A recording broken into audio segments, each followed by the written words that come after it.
तीन बहनें एक दिल छू लेने वाली कहानी। गांव के एक छोटे से घर में तीन बहनें रहती थीं, सीमा, रीना और पायल। तीनों की उम्र में थोड़ा थोड़ा फर्क था, लेकिन प्यार इतना गहरा कि कोई उन्हें अलग सोच भी नहीं सकता था।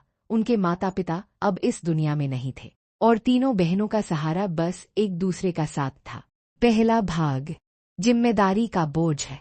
सबसे बड़ी बहन सीमा ने कम उम्र में ही घर की जिम्मेदारी अपने कंधों पर ले ली थी। वह दिन रात मेहनत करती, कभी लोगों के घरों में काम, कभी खेतों में मजदूरी, ताकि अपनी छोटी बहनों को पढ़ा सके। रीना, बीच वाली बहन, पढ़ाई में बहुत तेज थी। उसका सपना था कि वह एक दिन टीचर बने, ताकि वह अपनी दीदी का बोझ कम कर सके।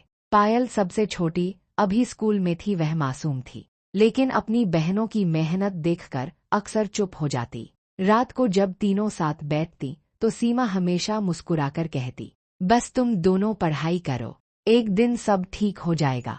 दूसरा भाग, सपनों की उड़ान। समय बीतता गया। रीना ने अपनी पढ़ाई में बहुत मेहनत की और शहर के एक अच्छे कॉलेज में उसका दाखिला हो गया, लेकिन फीस बहुत ज्यादा थी। सीमा ने अपनी बचत निकाल ली, यहाँ तक कि अपनी माँ की आखिरी निशानी, एक चांदी का कंगन, भी बेच दिया। जब रीना को पता चला, उसकी आंखों में आंसू आ गए। दीदी, आपने मेरे लिए इतना सब क्यों किया? सीमा ने सिर्फ इतना कहा, क्योंकि तुम्हारा सपना मेरा सपना है। तीसरा भाग, दूरी और गलतफहमी। रीना पढ़ाई के लिए शहर चली गई। शुरू में वह हर दिन फोन करती, लेकिन धीरे धीरे पढ़ाई और नई जिंदगी में वह व्यस्त हो गई। इधर गांव में सीमा और पायल इंतजार करती रहती। कई दिन बीत जाते, रीना का फोन नहीं आता। पायल एक दिन रो पड़ी, दीदी, क्या रीना दीदी हमें भूल गए? सीमा ने खुद के आंसू छुपाते हुए कहा, नहीं, वो बस अपने सपनों के करीब जा रही है। चौथा भाग, जज का सामना।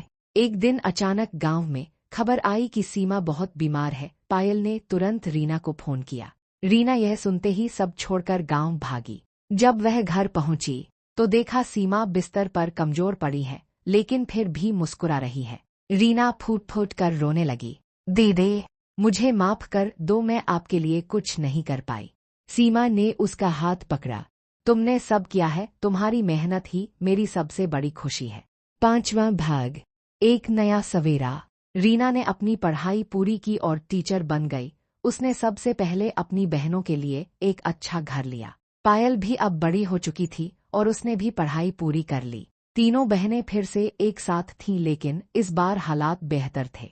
एक शाम तीनों छत पर बैठी थीं। हवा चल रही थी और आसमान में तारे चमक रहे थे।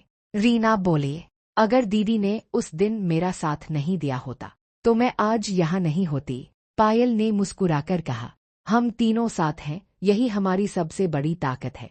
सीमा ने दोनों को गले लगाते हुए कहा, पैसा, नाम, सब बाद में, सबसे जरूरी है हमारा साथ। अंत, सच्चा प्यार।